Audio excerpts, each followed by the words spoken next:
Hello, friends. We are in chapter 1, and the story is The Bond of Love by Kenneth Anderson. Before you read, can there be love and friendship between human beings and wild animals? Let's read a fascinating account of an orphaned sloth bear that was rescued by the author. Sloth bears inhabit forested areas, including the tropical rainforests of India and grasslands at lower elevations. Sloth bears have very shaggy hair and long muzzles. Using their claws to dig, they can then use their lips to form a tube which can go deep into the ground or into hard to reach areas like dead trees for their food. Their main food is termites. You can hear them stuck up their food from several feet away. I will begin with Bruno, my wife's pet sloth bear. I got him for her by accident. 2 years ago, we were passing through the sugarcane fields near Mysore. People were driving away the wild pigs from the fields by shooting at them. Some were shot and some escaped. We thought that everything was over when suddenly a black sloth bear came out panting in the hot sun. Now, I will not shoot a sloth bear, want only, but unfortunately for the poor beast, one of my companions did not feel that way about it and promptly shot the bear on the spot. As we watched the fallen animal, we were surprised to see that the black fur on its back moved and left the prostrate body. Then we saw it was a baby bear that had been riding on its mother's back when the sudden shot had killed her. The little creature ran around its prostrate parent making a pitiful noise. I ran up to it to attempt a capture. It scooted into the sugarcane field. Following it with my companions, I was at last able to grab it by the scruff of its neck while it snapped and tried to scratch me with its long hooked claws. We put it in one of the gunny bags we had brought, and when I got back to Bangalore, I duly presented it to my wife. She was delighted. She at once put a colored ribbon around its neck, and after discovering the cub was a boy, she christened it Bruno. Bruno soon took to drinking milk from a bottle. It was but a step further, and within a very few days, he started eating and drinking everything else. And everything is the right word, for he ate porridge made from any ingredients, vegetables, fruit, nuts, meat, curry, and rice, regardless of condiments and chilies, bread, eggs, chocolates, sweets, pudding, ice cream, etc., etc., etc.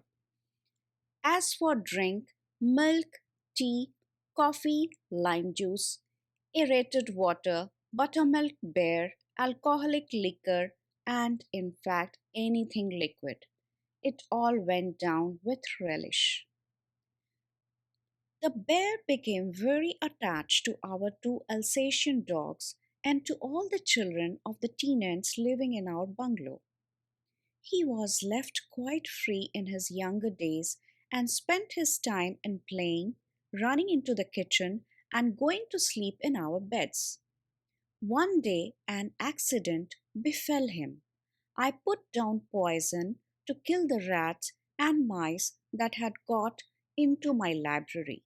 Bruno entered the library as he often did, and he ate some of the poison. Paralysis set in to the extent that he could not stand on his feet. But he dragged himself on his stumps to my wife, who called me. I guessed what had happened. Off I rushed in the car to the vet's residence. A case of poisoning? Tame bear? Barium carbonate? What to do? Out came his medical books, and a feverish reference to index began. What poison did you say, sir? Barium carbonate? Ah, yes. Barium salts. Barium carbonate. Symptoms: paralysis. Treatment: injections of. Just a minute, sir. I will bring my syringe and the medicine. A dash back to the car, Bruno still floundering about on his stumps, but clearly weakening rapidly, some vomiting, heavy breathing, with heaving flanks and gaping mouth. Hold him, everybody! In goes the hypodermic, Bruno squeals. 10 cc of the antidote enters his system without a drop being wasted. 10 minutes later, condition unchanged. Another 10 cc injected. 10 minutes later, breathing less stertorous. Bruno can move his arms and legs a little, although he cannot stand yet. 30 minutes later, Bruno gets up and has a great feed. He looks at us disdainfully, as much as to say, "What's barium carbonate to a big black bear like me?" Bruno is still eating. Another time he found nearly 1 gallon of old engine oil, which I had drained from the sump of the stud baker and was keeping as a weapon against the inroads of termites. He promptly drank the lot, but it had no ill effects whatever. The months rolled on, and Bruno had grown many times the size he was when he came. He had equaled the Alsatians in height and had even outgrown them, but was just as sweet, just as mischievous, just as playful. And he was very fond of us all. Above all, he loved my wife, and she loved him too. She had changed his name from Bruno to Baba, a Hindustani word signifying small boy, and he could do a few tricks too. At the command "Baba, wrestle" or "Baba, box," he vigorously tackled anyone who came forward for a rough and tumble. Give him a stick and say, "Baba, hold gun," and he pointed the stick at you. Ask him, "Baba, where is baby?" and he immediately produced and cradled affectionately a stump of wood which he had carefully concealed in his straw bed. But because of the teenage children, poor Bruno or Baba had to be kept chained most of the time. Then my son and I advised my wife, and friends advised her too, to give Baba to the zoo at Mysore. He was getting too big to keep at home. After some weeks of such advice, she at last consented. Hastily, and before she could change her mind, a letter was written to the curator of the zoo. Did he want a tame bear for his collection? He replied yes. The zoo sent a cage from Mysore in a lorry, a distance of 87 miles, and Baba was packed off. We all missed him greatly, but in a sense we were relieved. My wife was inconsolable. She wept and fretted. For the first few days she would not eat a thing. Then she wrote a number of letters to the curator. How was Baba? Back came the replies, well, but fretting. He refuses food too. After that, Friends visiting Mysore were begged to make a point of going to the zoo and seeing how Baba was getting along. They reported that he was well but looked very thin and sad. All the keepers at the zoo said he was fretting.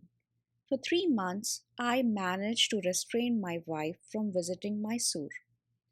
Then she said one day, I must see Baba. Either you take me by car or I will go myself by bus or train. So I took her by car. Friends had conjectured that the bear would not recognize her. I had thought so too. But while she was yet some yards from his cage, Baba saw her and recognized her. He howled with happiness. She ran up to him, petted him through the bars, and he stood on his head in delight. For the next 3 hours, she would not leave that cage. She gave him tea, lemonade, cakes, ice cream, and what not. Then closing time came, and we had to leave. My wife cried bitterly. Baba cried bitterly. Even the hardened curator and the keepers felt depressed. As for me, I had reconciled myself to what I knew was going to happen next. Oh, please, sir, she asked the curator, may I have my Baba back? Hesitantly, he answered, Madam, he belongs to the zoo and is government property now. I cannot give away government property, but if my boss, the superintendent Bangalore, agrees, certainly you may have him back. There followed the return journey to Bangalore and a visit to the superintendent's bungalow. A tearful pleading, Baba and I are both fretting for each other. Will you please give him back to me? He was a kind hearted man and consented. Not only that, but he wrote to the curator telling him to lend us a cage for transporting the bear to Bangalore.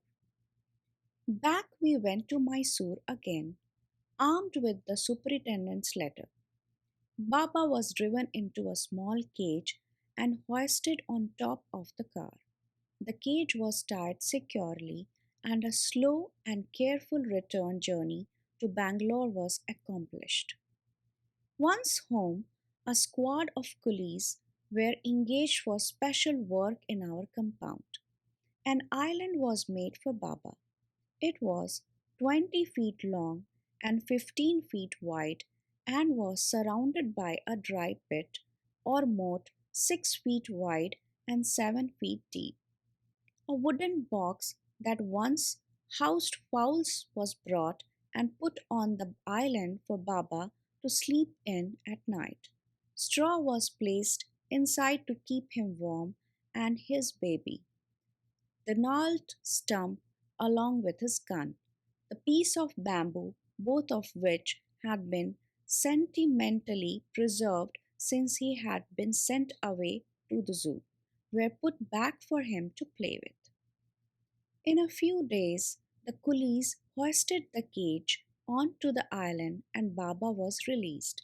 He was delighted. Standing on his hind legs, he pointed his gun and cradled his baby. My wife spent hours sitting on a chair there while he sat on her lap. He was 15 months old and pretty heavy too. The way my wife reaches the island and leaves it is interesting.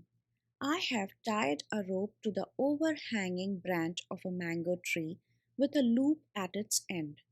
Putting one foot in the loop, she kicks off with the other to bridge the 6 foot gap that constitutes the width of the surrounding pit. The return journey is made the same way, but who can say now that a sloth bear has no sense of affection, no memory, and no individual characteristics?